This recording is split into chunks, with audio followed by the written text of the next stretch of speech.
ਵਾਹਿਗੁਰੂ ਜੀ ਕਾ ਖਾਲਸਾ ਵਾਹਿਗੁਰੂ जी की फतेह। नवीं सवेर का नवा सुनेहा। चढ़दी कला च रहना है, कायम रहना है, राजी रहना है, उत्साह च रहना है, मस्त रहना है। इंसानियत जिंदाबाद, जिंदगी जिंदाबाद। साडी जिंदगी साडे हथ है, रिस्पोंसिबिलिटी साडी है। अपनी लाइफ की जिम्मेवारी लैनी है, जिंदगी की जिम्मेवारी लैनी है।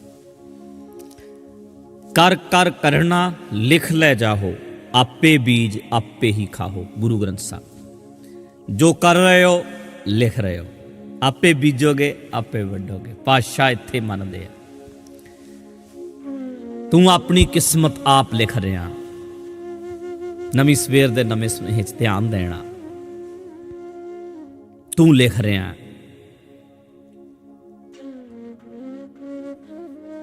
जो कर रहा है ਇਹਦੀ रिस्पोंसिबिलिटी लै, जिम्मेवारी लै।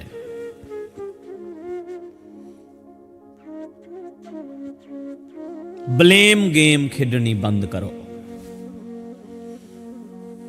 साडी प्रॉब्लम है चंगे दा क्लेम ते माड़े दा ब्लेम। पातशाह कहंदे ने आपे बीज आपे ही खा। जेहा बीजै सोलूना कर्मा संदड़ा खेत। किस्मत तू लिखदा फरीदा, जे तू अकल लतीफ काले लिखना लिख। जे समझदार हैं ते लेख काले ना लिखी। काम माड़ा ना करी। किस्मत तू लिखनी है, सोच समझ के लिखी। मैं एक गल करन लग्या पिछे जे एक साडा वीर गायक है इंद्रजीत निक्कू।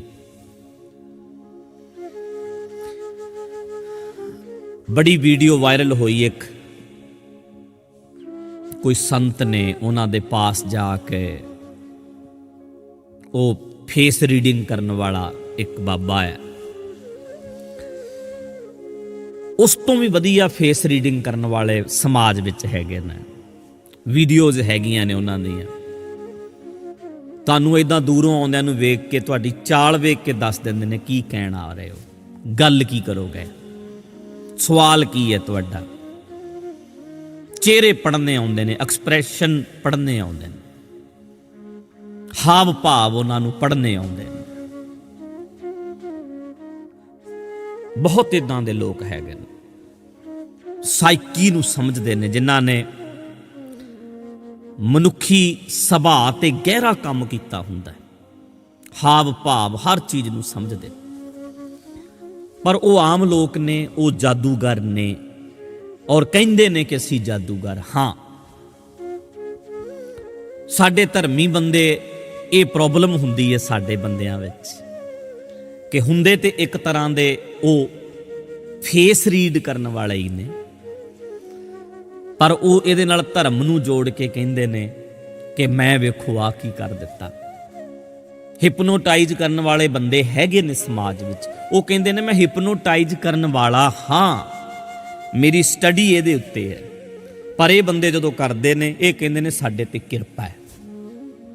ये जनता नूं होर तरीके सिर धर्म की पुड़ी विच लपेट के जादू जो दिता जाता है, अगला सच मन लैंदा। चलो वो बाबा ते वखरा एक चैप्टर है, एक वखरा विषय।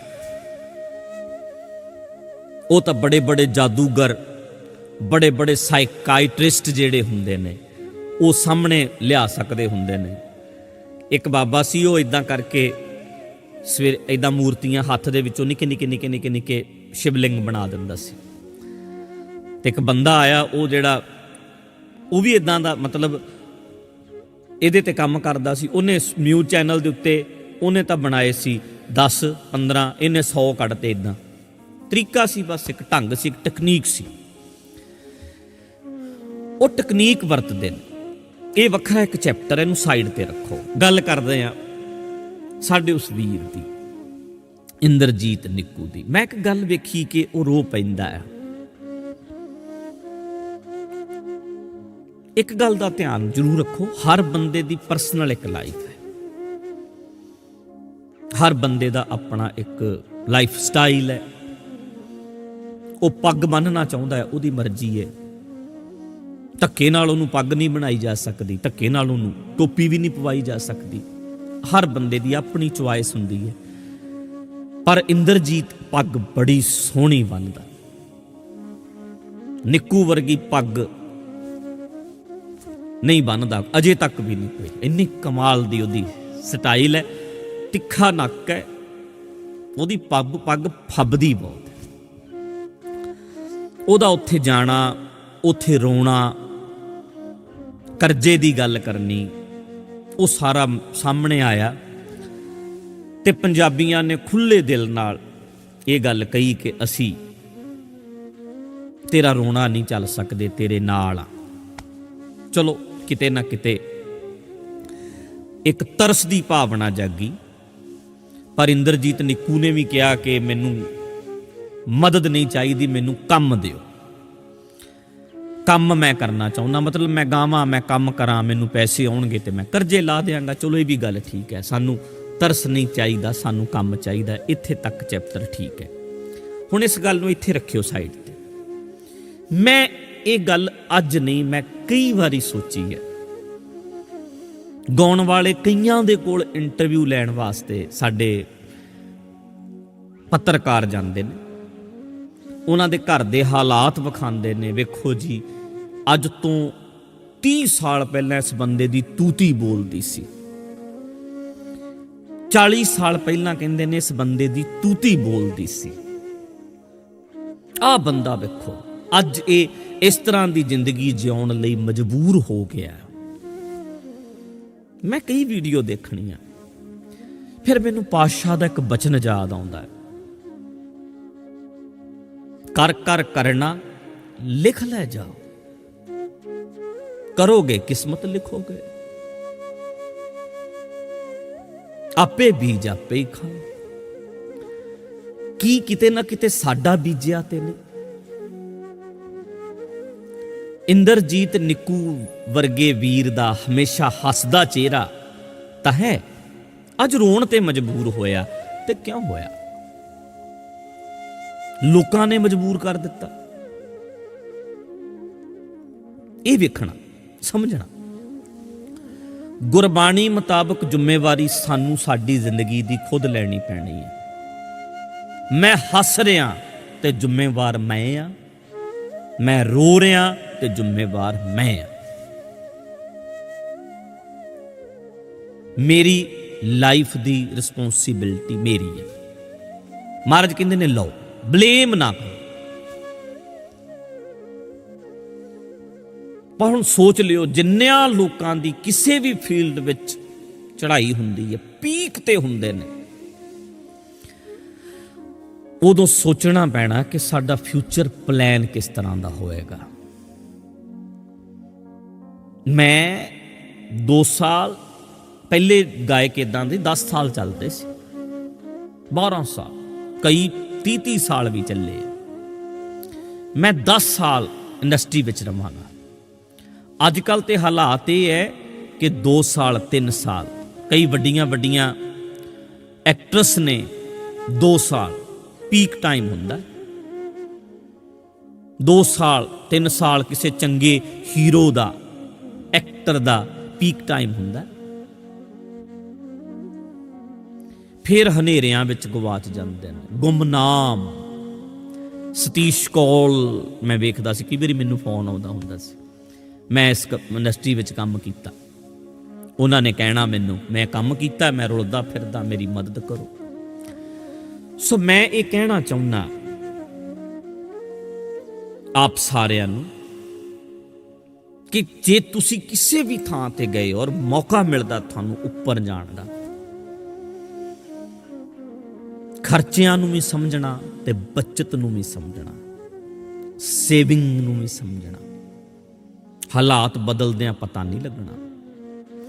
ਹਰ ਗਾਉਣ ਵਾਲਾ, ਜਿਹੜਾ ਵੀ ਕੋਈ ਵੀਰ, ਕੋਈ ਭਰਾ ਅੱਜ ਗਾਇਕ ਹੈ, ਅਸੀਂ ਤੇ ਨਵੀਂ ਸਵੇਰ ਦਾ ਸੁਨੇਹਾ ਦੇ ਰਹੇ ਹਾਂ। ਮੈਂ ਤਾਂ ਆਪਣੇ ਕਹਿਣ ਚਾਹੁਣ ਵਾਲਿਆਂ ਨੂੰ ਮੈਂ ਕਹਿਣਾ ਚਾਹੁੰਦਾ ਵੀ ਜ਼ਿੰਦਗੀ 'ਚ ਤੁਹਾਡਾ ਪੁੱਤ ਕੋਈ ਵੀ ਬੱਚਾ ਬਹੁਤ ਕਿਸੇ ਇਦਾਂ ਦੇ ਫੀਲਡ ਵਿੱਚ ਚਲਿਆ ਜਾਵੇ।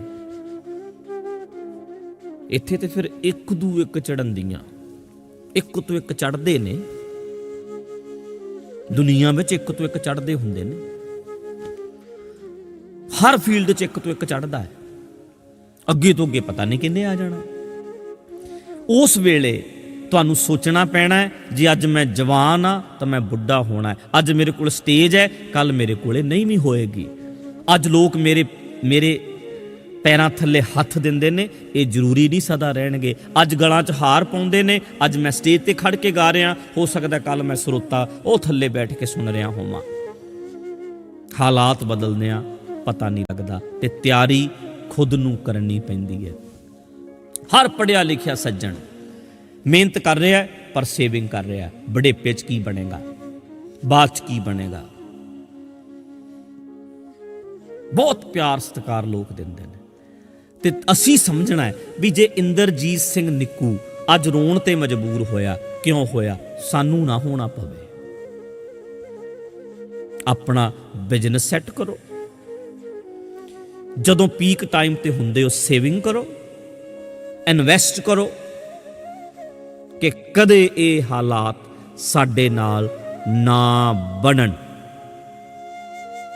ਇਹ ਵੀ ਗੱਲ ਸੱਚ ਹੈ ਕਿ ਜਦੋਂ ਬੰਦਾ ਦੁਖੀ ਹੋ ਜਾਂਦਾ ਹੈ, ਫਿਰ ਉਹ ਇਹ ਨਹੀਂ ਪਤਾ ਵੀ ਕਿਹਦੇ ਪੈਰਾਂ 'ਚ ਜਾ ਟਿਕੇ। ਸਾਡੇ ਸਿੱਖਾਂ ਨੇ ਕਹਿਣਾ ਹੈ, ਅਸੀਂ ਕਹਿਣਾ ਹੈ, ਸਾਡੇ ਵਰਗਾ ਪ੍ਰਚਾਰ ਕਰੇਗਾ, ਉਹ ਨਹੀਂ ਭਾਈ ਤੂੰ ਬਾਬੇ ਕੋਲ ਕਾਤੋਂ ਗਿਆ ਹੈ, ਤੂੰ ਇੱਥੇ ਮੱਥਾ ਟੇਕਦਾ। ਉਹ ਗੱਲ ਉਧਰ ਹੀ ਚਲੇ ਜਾਣੀ ਸੀ। ਸਾਡੇ ਵਾਲਿਆਂ ਨੇ ਕਹਿਣਾ 51,000 ਵਾਲਾ ਪਾਠ ਕਰਾ ਦੇ, ਲੱਖ 101 ਵਾਲਾ ਪਾਠ ਵੀ ਹੈਗਾ ਸਾਡੇ ਕੋਲ, ਇਦਾਂ ਦੇ ਕੰਮ ਕਰਾ ਦੇਣੇ ਸੀ। ਸਾਡੇ ਵਾਲਿਆਂ ਨੇ ਇੱਧਰੋਂ ਲੈ ਲੈਣਾ ਸੀ। ਮਸਲਾ ਤੇ ਹੈਗਾ ਆਪੇ ਬੀਜ ਆਪੇ ਹੀ ਖਾਊਦਾ। ਮਸਲਾ ਤਾਂ ਇਹ ਹੈ, ਸਾਨੂੰ ਆਪਣੀ ਜ਼ਿੰਮੇਵਾਰੀ ਲੈਣੀ ਪੈਣੀ। ਦੁਖੀ ਹੋਇਆ ਬੰਦਾ ਨੱਕ ਰਗੜਦਾ, ਕਦੇ ਆਸਰਾ ਲੱਭਦਾ, ਡਿੱਗਦਾ ਬੰਦਾ ਤੇ ਸਹਾਰਾ ਭਾਲਦਾ ਨਾ। ਭੁੱਖੇ ਬੰਦੇ ਨੂੰ ਕਿਸੇ ਨੇ ਪੁੱਛਿਆ 2 ਤੇ 2, ਕਹਿੰਦਾ 4 ਰੋਟੀਆਂ। ਉਹਨੂੰ ਤਾਂ ਇਹੀ ਦਿਸਦਾ ਵੀ ਕੋਈ ਆਸਰਾ ਦੇਵੇ, ਉਮੀਦ ਜਾਗੇ, ਕਿਸੇ ਪਾਸੇ ਕੋਈ ਕਵੇ ਸਹੀ ਮੈਂ ਜਾਵਾਂ।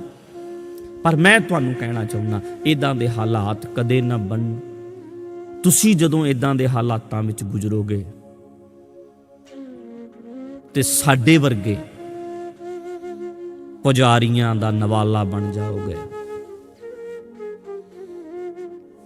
ਉਹਨਾਂ ਨੇ ਫਿਰ ਲਾਭ ਉਠਾਉਣਾ, ਫਾਇਦਾ ਉਹਨਾਂ ਨੇ ਉਠਾ ਜਾਣਾ, ਪ੍ਰਮੋਟ ਹੋਣਾ। ਸਾਡੇ ਵਿੱਚ ਸ਼ਰਮ ਆਉਂਦੀ ਹੈ ਨਾ, ਸਾਡੇ ਵੀਰ ਖੁੱਲ੍ਹ ਕੇ ਨਹੀਂ ਕਹਿ ਸਕਦੇ ਇੱਕ ਪੋਸਟ ਕਰਕੇ ਵੀ ਵੀਰੋ ਮੈਂ ਘਰ ਵਿਹਲਾ ਬੈਠਾ, ਮੈਨੂੰ ਕੰਮ ਦਿਓ ਯਾਰ, ਮੇਰੇ ਹਾਲਾਤ ਘਰ ਦੇ ਠੀਕ ਨਹੀਂ। ਤੇ ਸੱਚ ਹੈ, ਲੋਕਾਂ ਨੇ ਚੱਕ ਲੈਣਾ, ਹੁਣ ਵੀ ਕਰ ਦੇਣਾ। ਪਰ ਮਸਲਾ ਹੈ ਖੁੱਲ੍ਹ ਕੇ ਕਹਿ ਦਿਓ। ਆਉਣਾ ਇੱਧਰ ਹੀ ਹੈ, ਘੁੰਮ ਕੇ ਨਾ, ਉਹ ਸਿੱਧਾ ਹੀ ਠੀਕ ਹੈ। ਨਹੀਂ ਤਾਂ ਕਈ ਬਾਬਿਆਂ ਦੇ ਚੱਕਰਾਂ 'ਚ ਫਸ ਜਾਂਦੇ ਨੇ, ਖੋਰੇ ਬਾਬਾ ਜੀ ਕਰਕੇ ਗੱਲ ਬਣ ਜਾਣੀ। ਇੱਦਾਂ ਨਹੀਂ। ਮੈਂ ਇੰਦਰਜੀਤ ਸਿੰਘ ਨਿੱਕੂ ਨੂੰ ਵੀ ਕਹਿਣਾ ਚਾਹੁੰਦਾ ਕਿ ਤੁਹਾਡੇ ਪ੍ਰੋਗਰਾਮ ਚੱਲਣ, ਗਾਓ, ਪਰ ਯਾਦ ਰੱਖਣਾ ਇਹ ਬਾਬਾ ਜੀ ਕਰਕੇ ਨਹੀਂ, ਤੁਹਾਡੀ ਆਈ ਅੱਖ 'ਚੋਂ ਪਾਣੀ ਕਰਕੇ ਹੈ। ਤੁਹਾਨੂੰ ਪਤਾ ਹੈ ਜਦੋਂ ਟਕੈਤ ਬੋਲਿਆ ਸੀ ਯੂਪੀ ਵਾਲਾ, ਕਿਸਾਨਾਂ ਵੇਲੇ ਅੱਖਾਂ 'ਚੋਂ ਪਾਣੀ ਆਇਆ ਸੀ ਤੇ ਸਾਰੇ ਲੋਕਾਂ ਦਾ ਦਿਲ ਧੜਕਣ ਲੱਗ ਪਿਆ। ਆਹ ਕਿਉਂ? ਤੇ ਇੰਦਰਜੀਤ ਸਿੰਘ ਨਿੱਕੂ ਨੂੰ ਵੀ ਕਹਿਣਾ ਚਾਹੁੰਦਾ ਵੀ ਸਾਡੇ ਵਰਗਿਆਂ ਕਰਕੇ ਨਹੀਂ ਤੇਰੀ ਕਿਸਮਤ ਜਾਗਣੀ। ਇਹ ਅੱਖ 'ਚੋਂ ਪਾਣੀ ਆਇਆ ਨਾ ਜਿਹੜਾ, ਉਹਨੂੰ ਪੂੰਝਣ ਲਈ ਪੰਜਾਬੀ ਖੜੇ ਹੋਏ ਆ, ਇੰਡਸਟਰੀ ਖੜੀ ਹੋਈ ਹੈ। ਉਹ ਅੱਖ 'ਚੋਂ ਪਾਣੀ ਪੂੰਝਣਾ। ਕਿਉਂ ਰੋਵੇ ਸਾਡਾ ਭਰਾ? ਉਹ ਇਹ ਸੋਚ ਰਹੇ ਨੇ। ਨਵੀਂ ਸਵੇਰ ਦੇ ਨਵੇਂ ਸੁਨੇਹੇ 'ਚ ਅੱਜ ਇੰਨਾ ਹੀ ਹੈ ਕਿ ਕੋਈ ਵੀ ਉੱਪਰ ਜਾਓਗੇ, ਬੁਢੇਪੇ ਦੀ ਪਲੈਨਿੰਗ ਕਰ ਲਿਓ, ਚੜ੍ਹਾਈ ਦੇ ਵੇਲੇ ਉਤਰਾਈ ਦੀ ਪਲੈਨਿੰਗ ਕਰ ਲਿਓ, ਉੱਪਰ ਜਾਓਗੇ ਥੱਲੇ ਆਉਣ ਦੀ ਪਲੈਨਿੰਗ ਕਰ ਲਿਓ। ਵੀਡੀਓ ਨੂੰ ਲਾਈਕ ਕਰ ਦਿਆ ਕਰੋ, ਸ਼ੇਅਰ ਵੀ ਕਰਿਆ ਕਰੋ ਤਾਂ ਜੋ ਜ਼ਿਆਦਾ ਲੋਕਾਂ ਤੱਕ ਚਲੇ ਜਾਂਦੀ ਹੈ। ਕਾਇਮ ਰਹੋ, ਰਾਜੀ ਰਹੋ, ਚੜ੍ਹਦੀ ਕਲਾ 'ਚ ਰਹੋ, ਉਤਸ਼ਾਹ 'ਚ ਰਹੋ ਤੇ ਪਲੈਨਿੰਗਾਂ ਕਰੋ, ਪਲੈਨਿੰਗਾਂ। ਵਾਹਿਗੁਰੂ ਜੀ ਕਾ ਖਾਲਸਾ, ਵਾਹਿਗੁਰੂ ਜੀ ਕੀ